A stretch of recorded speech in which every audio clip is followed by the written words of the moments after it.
Bonjour à tous. Monsieur et Madame Christian Origo, Monsieur Mario Hernandez, mon épouse Carole et moi-même sommes rentrés du Guatemala lundi soir. Nous sommes partis vendredi et sommes rentrés lundi soir.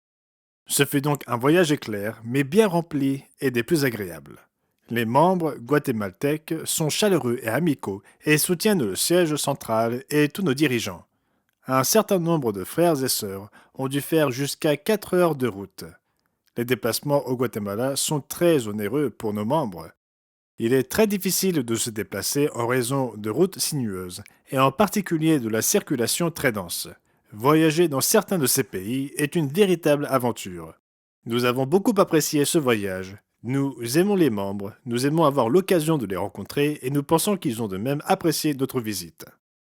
Monsieur Ames a enregistré une émission ce mercredi, en fait en cet instant même où je parle. J'enregistre ce même jour et nous sommes dans l'après-midi et il est en train de finaliser cette émission. Il s'agira ensuite d'une émission intitulée Obéirez-vous au quatrième commandement qui proposera quel est le jour du sabbat chrétien. Voilà qui devrait susciter des réactions intéressantes. Monsieur Daryl Lovelady, dans son rapport, mentionne les tornades qui ont frappé la région du Tennessee la semaine dernière. Il mentionne qu'un des membres est privé d'électricité et qu'il est hébergé par sa famille. Un autre a vu un arbre tomber dans sa propriété, mais aucune structure n'a été endommagée. Il mentionne également que là où il se trouve, il y a eu de la grêle et des vents violents. Rien d'autre qu'une couverture endommagée pour l'abri de son barbecue. Il ajoute: Je crois que tout le monde dans la région va bien. Il y a une famille à laquelle il n'a pas pu parler au moment où il rédigeait son rapport, mais il a appris, par quelqu'un d'autre je suppose, que cette famille allait bien. Au Canada, le point de vue du monde de demain. Je sais que j'ai massacré la prononciation de point de vue en français. La chaîne YouTube a dépassé les 432 000 vues pour l'année. Il s'agit d'une augmentation de 9% sur l'ensemble de l'année 2022. Et au moment où j'écris ces lignes, il y a encore 3 semaines à comptabiliser dans le total de l'année. Le pourcentage de 9% devrait donc être dépassé. C'est donc très encourageant pour cette chaîne en français. L'inflation a entraîné une hausse des prix dans la plupart des secteurs au cours des dernières années. L'un des impacts pour l'Église est l'augmentation du coût de location des lieux de réunion pour les assemblées du sabbat.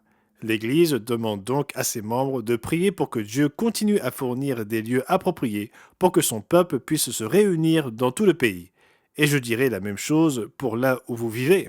Les loyers des lieux de réunion augmentent presque partout et il est très important de trouver des lieux appropriés, propres, bien situés et pas trop coûteux. Nous vous invitons donc à prier pour ces questions. C'est une tâche quotidienne que nous devrions accomplir en priant vraiment pour que Dieu nous bénisse de cette manière. Une station de télé de longue date à Victoria, en Colombie-Britannique, au Canada, a soudainement annulé son contrat avec nous sans préavis.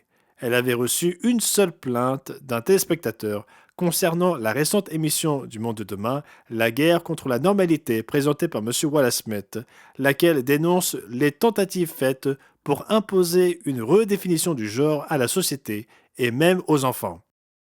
La chaîne a annulé notre contrat pour ne pas avoir respecté la diversité et l'inclusion. C'est bien, non? Ils déclarent être pour la diversité, mais leur diversité et leur inclusion excluent tous ceux qui ne partagent pas leurs opinions. Cela pourrait bien devenir un problème plus important à l'avenir, montrant que nous sommes dans une ère d'hostilité à la vérité biblique. C'est pourquoi nous devons compter de plus en plus sur Dieu pour qu'il soit notre défenseur. Il est celui sur lequel nous devons nous appuyer pour accomplir l'œuvre, pour nous guider et nous protéger dans notre vie de tous les jours. Le Bureau du Royaume-Uni reçoit des centaines de réponses pour notre nouvelle brochure en anglais, La loi ou la grâce, ainsi que de nombreuses demandes pour la brochure Le Moyen-Orient selon la prophétie. Il semble que nos abonnés observent la scène mondiale et guettent les événements importants. Voici donc les nouvelles de la semaine, se terminant le 16 décembre 2023. C'était Charles Weston pour l'Église du Dieu vivant. Je vous souhaite un merveilleux sabbat.